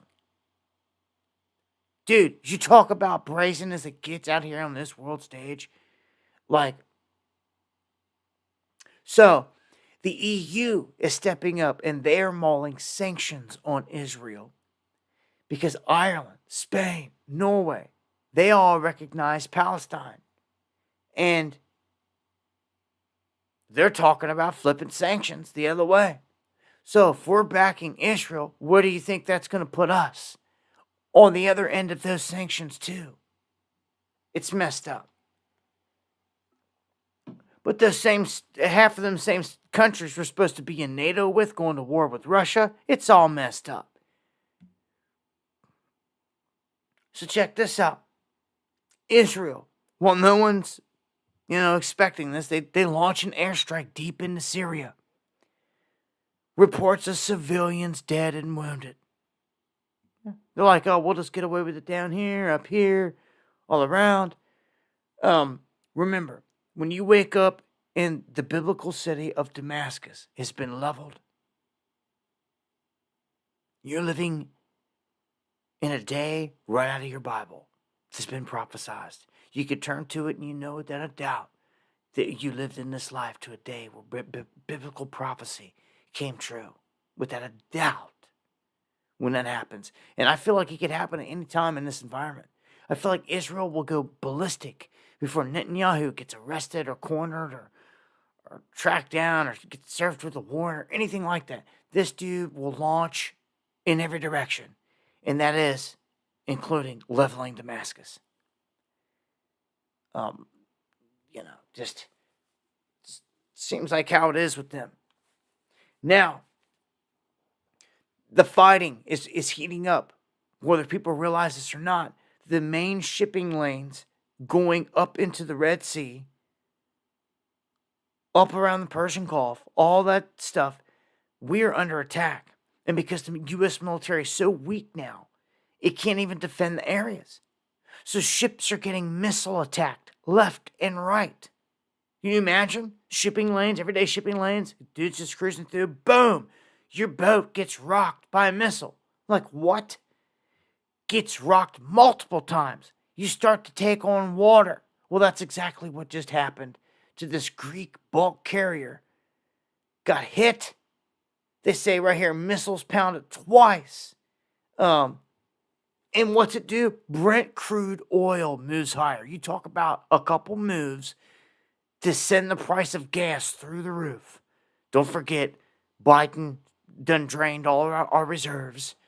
A couple moves like this, it's over. Gas is at like $10 a gallon in Kentucky, like $20 in Cali. PJ, thank you for that donation. So just imagine this. This is what's happening. We cannot even protect these carriers going through the Red Sea. It's insane. So when they start sinking them in these are the Houthis backed by Iran that are doing this. Okay, so let's go on to the Ukraine. NATO's newest members okaying that Ukraine use its weapons to strike deep inside of Russia. Okay? Dude, this isn't good. Do you honestly think that we're going to go to any kind of greater war with Russia if it does not stop with Ukraine and that it's going to end well? Do you honestly think that Russia is not going to drop nukes on someone, somehow, some way, or put our lights out before they go down? I think that's what's about to happen. I think it's staged for the history books. So, NATO's newest members, okay, Ukraine using their weapons deep inside. So, what's the next one say? The Kremlin claims that NATO is training for a nuclear strike on Russian territory. Boy, oh boy. Well, I don't think that could be too far-fetched because they just admitted they wanted to bomb them deep inside their territory, which is insane. This type of incursion on Russia hasn't happened since the end of the last World War, World War II. The Germans were approaching Moscow and all this stuff. The only reason it ended it is because the United States and Russia jumped on the same side. And when that happened, it ended the war. Ended it. Because that's how powerful the United States and Russia are together. Both red, white, and blue on this world stage. They can't play the game when we're on the same team. If you didn't learn that, it's rather obvious. So they have to keep Russia in one corner and the United States in the other corner at all times to pull off this whole charade. They sure do. So they think that they're going to get hit with a nuke. Russia just fired up and it's been running snap tactical nuclear drills to drop small nukes in a blink of an eye anywhere. Right? And look at this. Putin drops a veiled threat on the West. He makes a comment to the UK and other places that, like, basically, you're stupid. You are a very small landmass, and you have a dense population. Meaning, dude, all we got to do is drop one or two. We could send 20 bombs at you. As long as one or two get through, you're all dead. He says this. A veiled threat. Like, dude, you guys think you're going to come in here and do this to us. Remember, they launched the biggest attack yet inside of Russia with drones on their base, a major attack while Putin left the country and was in China. So,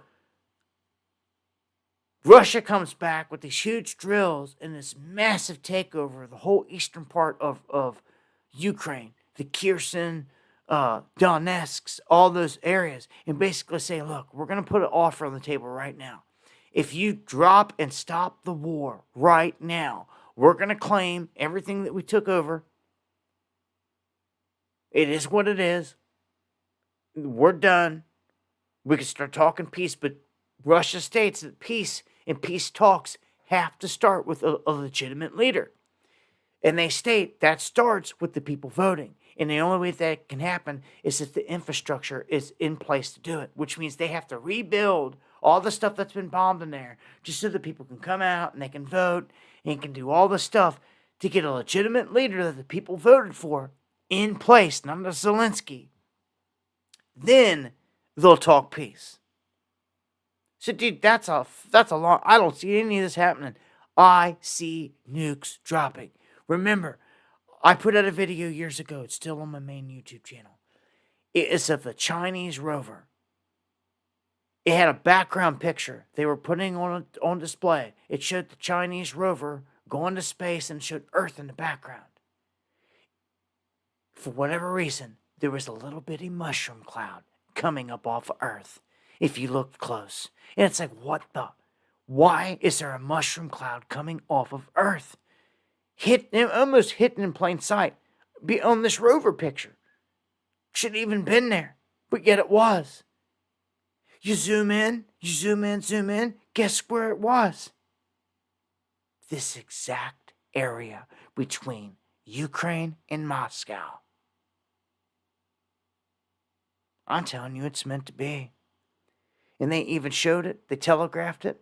And when it happens, you remember all these things, man, that we talked about, that we know because we have the eyes to see. They have to put things out there in advance. And we pick them apart left and right. Our track record, we're like, 99 out of 100. That's why it's not conspiracy theory. It's conspiracy truth and conspiracy fact anymore. Everything that they ever label conspiracy, if they come out and they say that, it tells you that they're scared. We've learned that. And that we were right. It's all it is. You come using the term conspiracy, you're just telling us we were right. And that you're scared of it. Just like when you're anti-Semitic, whatever you want to throw out there, it's because you're scared of something. It's the truth. And look at this.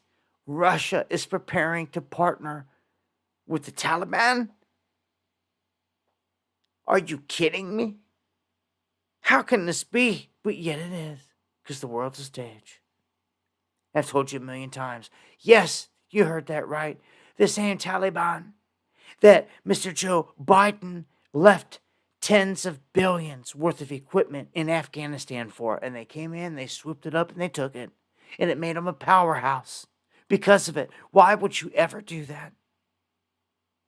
Why? Why would you have ever armed the Taliban like that? Yet they did. And now they're mounting up with Russia? Like, dude, this whole thing's a scam and a setup. So, NATO, one of their plans here against Russia is to build a drone wall. This is a massive wall of drones that will come in and basically take out anything launched, which may work in some instances, but they're gonna have, and they could deploy a ton, like millions, if they needed to. I don't know. This could look crazy in the sky. We've seen how the Iron Dome works and all that, but when you deploy a blanket of like millions of like, not predator drones that fly with wings, but like DJI Phantom drones that can sit there and hover in position by the millions. You know, kind of how they put on these shows of lights in the sky all through the drone chain. Same thing. They form a blanket and a heat signature. Therefore, if a missile's trying to go through there, it's not going to make it more than likely. It's going to hit it. And this is like specialized technology, so trying to really use drones as a freaking wall. A drone wall in the air is what they're attempting to do here. Meanwhile, the Reaper drones, the drones that they fly like all across the globe by somebody in the underground base in Arizona, some kid who played video games his whole life. He's murdering people down there, bombing them or spying on them with these Predator drones on the other side of the world. Well, they're getting shot down left and right. The sixth one falls into Houthi hands, and they're shooting them down left and right. There's footage of them doing this. There's even footage of them out there showing ways and tactics on how to bring these things down out of the sky. Maybe you should get your knowledge on. Because when the lights go out and things go down here, they will be in the sky everywhere, crisscrossing, watching our every move. And some people are going to get sick of it. Hey, thank you, someone that bought a coffee. Appreciate it to the fullest.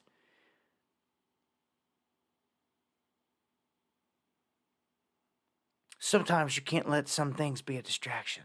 You have to be wiser and keep on pushing. So the Ukraine here confirms that France is going to start sending people to there. So they're conscripting. France is coughing up soldiers to go to war for another country on the front lines. France is. What's this next one say? The UK, their Sunak, their leader, vows mandatory conscription for 18-year-olds if he's elected. Who says that when they're running? But he's doing it that brazen. He's telling them straight up, I'm going to make all of you mandatorily sign up, 18. What, to get sent to the meat grinder? In the Ukraine? Are you kidding me? Are you kidding me? Like, dude, y'all better oust that WEF piece of. But, we all have our problems on the home front, right?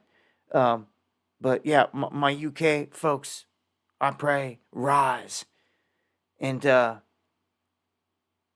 get this piece of work out of there, man. We knew it when they had their elections, when they put them all up there, who was going to be their man right out the gate, because it was WEF, World Economic Forum pick. Sunak can suck it.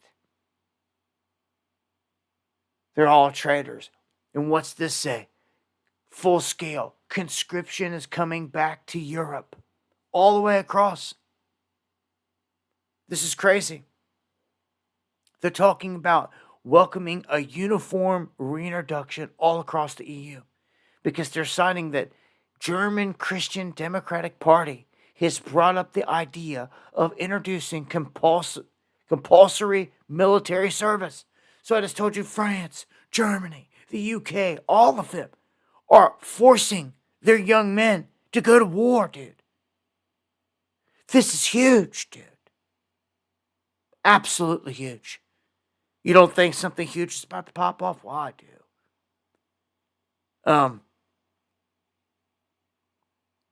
Yeah, the WEF.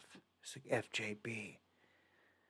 So, look, man, big war's about to go down. Meanwhile, Kim Jong-un is back to launching things, but it's not just missiles. These goons, I don't know if they thought it was some kind of sick joke or what. Who knows? Some kind of disease could spring from this. I don't know. Kim Jong-un and his military sent hundreds of crap-filled balloons into South Korea. Talk about like immature and like low-class actions. Like they sent feces and literal crap by balloon load into South Korea just to rain down on the people. Yeah, it's a bioweapon. Yeah, but anything like that. So what could come of it? We're talking about it now, but I mean like 28 days later, what can happen? You just never know when you see these stories. So, some can laugh at it now, but in all seriousness and reality, something crazy could spring from this. I mean, yeah, that's crazy. And out of communist China, I wanted to point out that it's getting so bad there. I mean, we know things are rationing up toward war with them in Taiwan, but they're cracking down on social media big time, and they're even going after their luxury influencers. They're taking them off of the webs completely. I mean, the censorship there on a whole nother level. I mean, they're behind their own technical wall there, where they can't even get information out, and we can't even see what's going on inside there half the time. So they're just wiping out big-time influencers that, especially ones that are like wealthy or showing wealth, showing that they've made money, anything like that.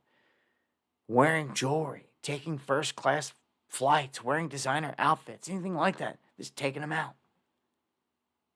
Dude, man. Communist China, and that's where they're taking the whole world. Here's one for you. A former CIA officer pleads guilty to doing what? Spying for the Chinese for decades. Him and a relative, both, taking massive amounts of information from out of our government and giving it straight to them. And he was this top-level CIA on how they operate, things they do, all these things. Yep. Treason. But one could say it's not really treason. Dude was working for them the whole time. That's the problem when they send in these CCP people like they're doing by the millions. Or over 1 million here, for sure. They're trained. So they're trained, brainwashed by their kind to come here and do a certain thing. It doesn't matter what you say to them or whatever. Look at this. And a shout out to my people on the northern border that are seeing an influx of invaders. Here it is again. The increase in unlawful northern border crossings is alarming residents. One sector alone seeing a 118% increase in 1 year. So southern border agents are being called up to the northern border to help. It's getting that bad. I've told you they're housing up there. Have people finding IDs getting ditched in their properties, on their properties, and showing that these guys are where they're coming from. It's crazy. They're being ordered to ditch their IDs when they get in here, but all it's doing is showing who's here. They're somewhere in here. You get their picture, their name, where they're from, and everything. It's like, why didn't they destroy them at least? But like, they're not even doing it, just throwing them. So therefore, they know who's in here. And then when they run them, they're finding out, yo, this dude's bad news. This one's bad news. Where are they at? Where they are? They're long gone. They're deep in the United States. They're somewhere now. Get on with their mission. They're being sent here in an operation. Dude, we're about to go to war. We're in a war. We're being invaded. But when this thing goes live, hot, if you will, the day your communications go down, all this thing starts to fall apart. It'll never be the same. These sleeper cells are going to go into action. And dude, it's never going to be the same. I warn all of you with all my heart and soul to get ready for this. This is it. And I think that almost all of us will be fighting this for the rest of our days. For the rest of our days. 5, 10 years from now, I think we'll be fighting this fight, if you have any chance at all, for the rest of our days. And that's the bright side of it. On the other side, they come in, they murder people quick, and they take this place over quick.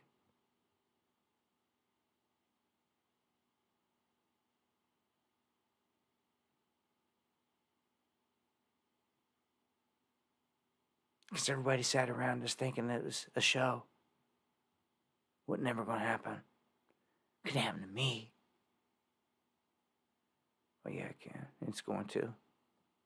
It's coming. It's coming for all of us. You can't outrun it. Nowhere to run, nowhere to hide.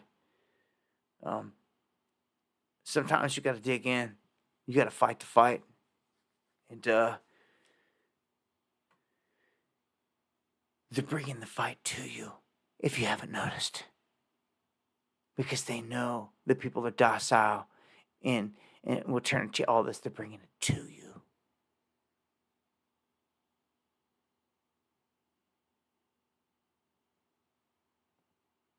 Meanwhile, with the scams going around, with all these migrants here, let's look at New York. What's happening? Cash for housing migrants. This is insane. Insane. They say that the average price of a hotel room has increased from $277 to $301. Additionally, over 130 hotels have participated in the city's shelter program by accommodating migrants. Okay? But this is how it works. The money's going round and round. But this is how it works. If you're in the program, you get paid. Hotels participating. Listen to this. Hotels participating in the city's migrant shelter program are paid between $139 and $185 per night, per room, whether it's occupied or not. Can you believe this? The ones selling us out to say they got 100 rooms at the place at $185 a night, $18,500 a night, and the place could only have 2 migrants sitting in it, and the government's giving them that much money. Can you see we're being sold out? Treasonous. A hotel could have sat there and only made a few $100 in a night, dead night, nobody coming to town, Tuesday night. No, they're making $18,000 overhead, slam, like you're slam packed. Are you kidding me? Dude, this is feeding the problem, don't you think? Your government's doing it. Feeding it, literally, right there. Insane. And dude, these hotels, if I had a list, I'd be naming them off. Well, they need protested. Every single chain that participates in this garbage. They need boycotted, dude. We gotta fight back somehow. If you don't want to get up off that ass and go protest in the street, you gotta fight back with your money or something. You gotta do something. You know what? Because all these people that did nothing, the future that looks back and they're like, damn, how did America fall? They're going to look at all the people right here, right now, all your names, everybody that did nothing. That's what you're going to be remembered for. Everyone that did nothing, remembered for doing nothing. Nothing to stop it. Sucks to be you. A salute to those that ride, and you know who you are. All the pure bloods, all the real riders out there, most of you listening, that fight the good fight. I truly love you. But for any of you weak ones, just kick rocks. We don't need you. I don't need the dead weight anyway. If you took offense to anything I just said in some way, thought it was, just get out of here. All you want to help facilitate this crap by voting for your Democratic governor, or voting for your Democratic whatever, your demonic rats that put us into this position. You're in a city that's got that going on. Dude, what are you doing? You should be out there protesting in the street, organizing protests, getting your youth together, teaching them something. Look, you don't do this, you don't do that, you do this. You know, every city's different, true. But dude, man, NYC, come on, we're all watching it. At this point, that kind of money's being thrown around. Insane. Now, you thought the spying's bad. I'm going to take this to a story I broke today on my YouTube. I put out a video on it. I told you these migrants are here. I told you they're spying on our bases. I told you they're flying drones over our bases multiple times a week. I told you how they went up on one of our colonels in North Carolina spying on his house and his family. And one of them got shot and killed. Told you how two tried to infiltrate the Marine base in Quantico with a box truck, and they stopped them. Potential dry run. Now, deputies warning residents out there to watch out because they're finding hidden cameras on properties. That's right. And it's not just one town, one incident. This is all kinds. Okay, so this first one, they start off here in California, talking about the Calabasas area. But the cops say that no, that this is an international ring. That's what should set off alarm bells. It means they're operating all over the place, internationally. Someone is setting up camouflage cameras to where they can come and they can rob you, hurt you, kidnap you, traffic you, murder you, any of it. That's right. So they're saying, look, they found, this is just what they found. They found them in Chino Hills. They found them in Temecula. They found them in Garden Grove. They found them in Glendale. I mean, dude, this is like,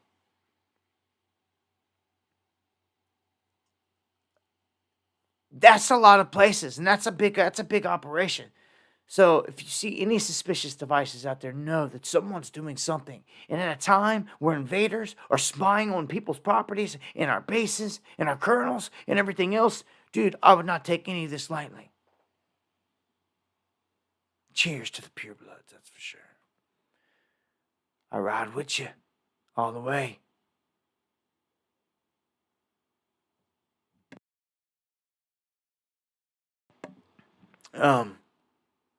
Winding the stream down, we'll shut it down here shortly. Americans do believe at this point that China is the number one threat.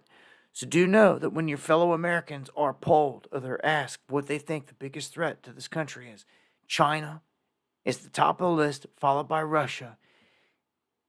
That tells me that whatever event's about to pop off, most of the sheep out there are going to buy when their neighbors or their emergency radios or whatever are coming on blaming a cyber attack by China or Russia hacker group or whatever it's going to say. They're going to buy it. And that's going to be the gossip spread in the streets as the lights are out for days or whatever's taken down. That's how it's going to spread. And the blame's going to be put on the fall guys as always, when it was really the same hand that always does it. Now, One way you could try to change things is actually get up off your tail and do something. I got to salute the people up in Idaho that have made a move with the greater Idaho movement. Now, no one's perfect. I don't know the whole ins and outs of all this. I don't know everything about their leader here, this Matt McCall. But I will say that this movement is positive in showing that people that are sick of the crap in Oregon, all the left crap, they're wanting to break free and go with a state that has better way of thinking and living and all this other stuff that respect them. So now it has moved along so far that this greater Idaho thing is about to really have life, and they're forcing it. And if this happens, I'm telling you now, this is going to change all kinds of states. I'm telling you, it's going to change it. Some of it it's going to be for the good, some of it for the bad. I mean, you're basically you're breaking down the areas between enemy lines is how I see it. Like, everybody get over here if you're on our side. If not, you're staying over there, and we're drawing a line right here. And that's how it is. And dude, that's what's happening. It's crazy.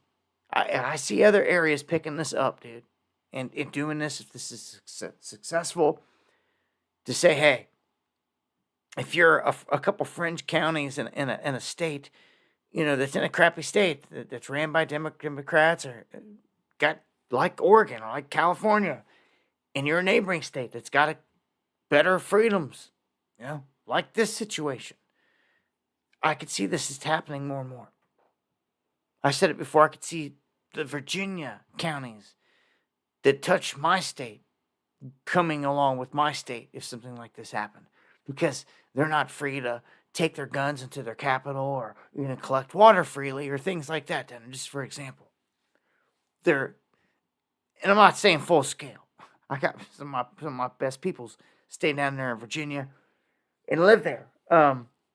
Some of the counties are even different within the state, but I'm just trying to put examples out there. Some counties are not going to put up with some crap, and they're going to say, the hell with you, we're going with them, because they represent a better way of life. David. Yeah, maybe it is a warm-up. I feel like it's something. And thank you for the coffee. Thank you for the support here. As we close it down here, another stream. Yeah, man. Try to get it all in there in 2 hours. Best I can, as always. There we go. 2 hours has flown by. Brother Speed, much love. D. White's out there near you, and some other good souls. Lone Warrior. Bunch of other ones out there in that region. Look, I look to be back Friday night. I've been going live on Rumble on Friday nights exclusively. I don't know. May do it back over here. I'm not sure. This week, I don't know. Just depends on how I feel. I know a lot more people like it when I'm live back over here on YouTube versus over there. Yeah, it's a bigger pond. It is what it is. But I love all you guys.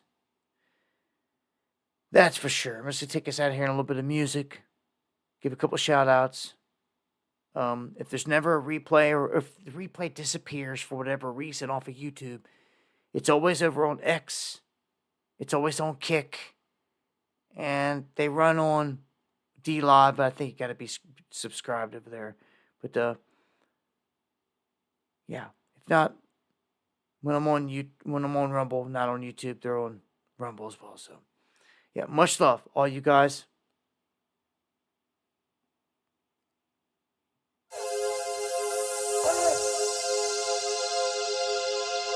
And God willing, if he doesn't return in the coming days, I'll see you here next time for some Underground World News Live.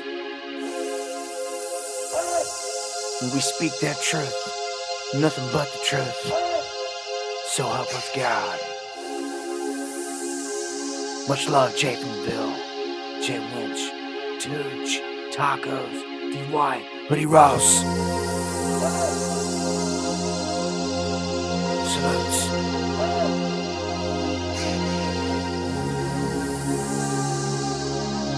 That being dope, baby. Much love.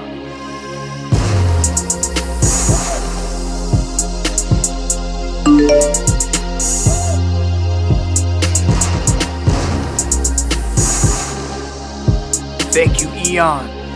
Always sliding in at the end. I appreciate that. Thank you for the coffees. Thank you for the support. Thank all of you. Thank you, David. Kev Barr. Cognitive Thinker. Douglas Friedman. Much love to all you. Colleen. Anyone hit the super chats, appreciate it. Much love, God bless. Stay sharp, y'all.